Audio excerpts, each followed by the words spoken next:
Ассаламу алейкум ва рахматуллахи ва баракатух. Балиғат жасына жеткен, ақыл-есі дұрыс, әрбір мұсылман баласына намаз оқу парыз. Бұл намаз дініміздің тірегі, құлшылықтың өзегі. Намаз адам баласын дүние тіршілігінде жамандықтан, арсыздық істерінен қорғайды. Ал қияметтің күнінде ең алғашқы есепке тартылатын ісіміз де осы намазымыз.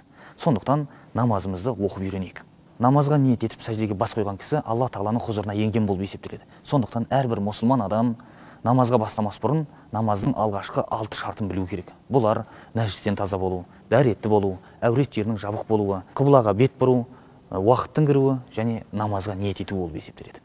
Осыған қоса намаздың ішкі 6 парыз болып есептелетін тағы парыздар бар. Бұлар такбир алу, қиям жасау, яғни тік тұру, одан кейін қырағат жасау, рукух жасау, сәжде жасау және соңғы отырыс болып есептеледі. Бұларға біз кейінірек кірісе жатармыз. Ислам дініміз тазалыққа өте қатты мән береді, тазалықты басты орынға қояды. Сондықтан ең бірінші дәрет алу үлгісіне бір кіріспе жасасақ. Саусақтардың арасын салалай отырып қолды жуамыз. Оң қолмен 3 рет су алып, ауыз шайылады. 3 рет оң қолмен мұрынға су тартылып, сол қолмен сіңбіріледі. Бетті жуамыз. Оң қолымызды шынтаққа дейін 3 рет жуамыз. Сол қолымызды да шынтаққа дейін 3 рет жуамыз. Басқа масих тарту. Яғни сулы қолымызбен басымыз сипауды масих тарту деп айтамыз. Содан кейін құлаққа масих тарту. Қолымыздың сұқ саусағы арқылы құлаққа масих тартамыз. Алақан сыртымен мойынға масих тартамыз. Сол қолымызбен оң аяғымыздан бастап тобыққа дейін аяқты жуамыз. Осылайша дәрет алып тазаланғаннан кейін күллі мұсылманға қасиетті Кағбаға, яғни құблаға бет түзейміз. Әрбір парыз намазының алдында азан айтылып, қамат түсірілуі тиіс.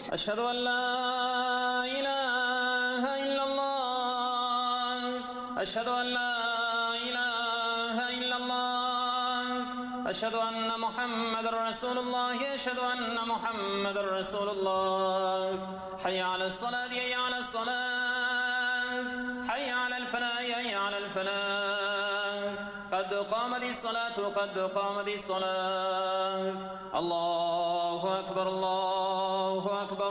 لا إله إلا الله. Азан айтылып, қамат түсіріліп болғаннан кейін оқымақ намазымызға ниет етіп, тік тұрған қалпымызда тәкбір аламыз. Тәкбір алғанда ер адамдар бас бармақтарын құлақ сырғалығына дейін көтеріп, Аллаху акбар деп айтады. Тәкбір алысымен оң қолымыздың бас бармағы және шынашағы арқылы қолымызды қапсыра ұстап, қол байлаймыз. Қиям деп аталатын намаздың бұл бөлігінде қолды кіндіктен төмен байлау сүннет. Сондай-ақ Ханафи мазхабы бойынша намазда тұрған кісі аяқтарының арасын тым жақындатпайды. Ең кемі 4 елі қашықтықта ұстайды. Ифтитах тәкбірін айтып, қол байланысымен сүннет бойынша сана дұғасы оқылады.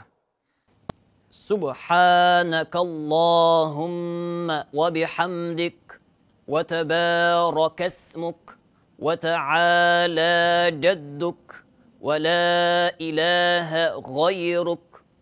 Сана дұғасынан кейін намаздың тек алғашқы рикағатында ғана аузу биллахи минаш шайтанир ражим бисмиллахир рахманир рахим дейміз. Одан кейін Фатиха сүресін және Құраннан бір сүре немесе қысқаша 3 аят оқимыз.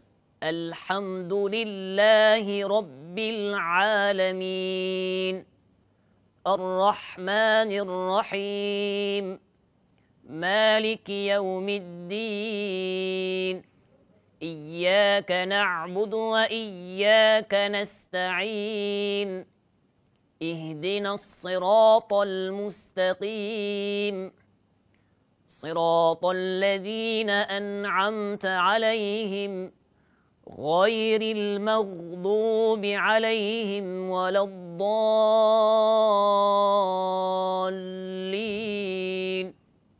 قل هو الله أحد الله الصمد لم يلد ولم يولد ولم يكن له كفوا أحد. Қиямда тұрып қирағат етіп болған адам иіліп рукуға барады. Аллаху акбар деп рукуға барғанымызда қолымыздың саусақтарын ашып, тіземізді қапсыра ұстаған қалпымызда арқамызды тіктеп, басымызды тұқыртпай арқамен бір деңгейде болғаны абзал. Рукуға ең кемі 3 рет Субхана раббиял азим деген дұғаны айту сүннет. Рукуқтан бас көтеріп жатып, Сами Аллаху лиман хамида сөзін айтып бой тіктейміз. Одан соң тік тұрған қалпымызда Раббана лакал хамд деп Аллаға мадақ айтамыз. Одан кейін намаз парызы бойынша Аллаху акбар дей отырып сәждеге барамыз. Сәждеде адам маңдайын және мұрнын 2 қолдың арасына жерге тигізеді. Қол құлақ тұсында болады. Сондай-ақ сәждеде білекті жоғары ұстау керек.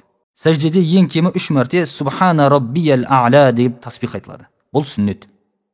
Бұдан кейін Аллаху Акбар деп тізерлеп отырамыз. Субханаллах дейтіндей сәл кідіріс жасап, екінші мәрте сәждеге барамыз.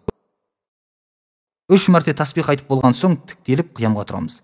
Осылайша намазымыздың бірінші рекағаты тамамдалады. Намаздың екінші рекағатында Бисмиллахир-рахманир-рахим деп бастап, ретімен Фатиха және қосымша бір сүре оқимыз.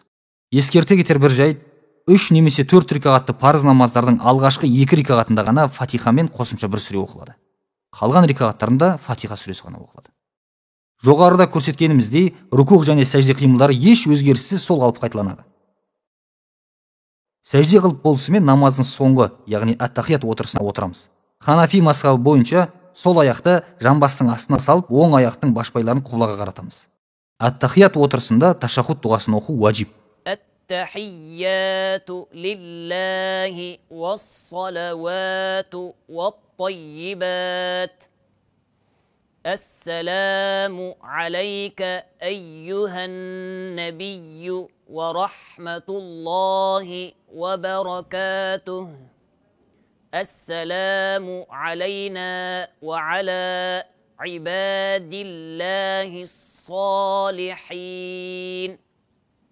Ashhadu an la ilaha illallah wa ashhadu anna Muhammadan abduhu wa rasuluh. Сондай-ақ бұл отырыс 3 немесе 4 рекағатты намаздардың екінші рекағатынан кейін де орындалады. Ташаххуд дұғасы сүннет бойынша іштей оқылады. Бұл дұғадан соң пайғамбарымызға салауат айтып, Раббана атина дұғасын оқимыз. Аллахумма салли аля Мухаммадин ва аля али Мухаммад. Кама саллайта аля Ибрахим ва аля али Ибрахим. Иннака хамидун маджид. اللهم بارك على محمد وعلى آل محمد كما باركت على إبراهيم وعلى آل إبراهيم إنك حميد مجيد. ربنا آتنا في الدنيا حسنة وفي الآخرة حسنة وقنا عذاب النار. Осыдан соң әуелі оң жағымызға, содан соң сол жағымызға Ассаламу алейкум ва рахматулла деп сәлем беріп намазды аяқтаймыз. Құрметті көрермендер, бұл бейнебаян намазды жаңадан үйренгендер үшін түсірілгендіктен Құран аяттары мен дұғаларды транскрипциямен беріп отырмыз. Алайда түп нұсқадан үйренудің абзалдығын ұмытпаңыздар. Намаздарыңыз қабыл болсын.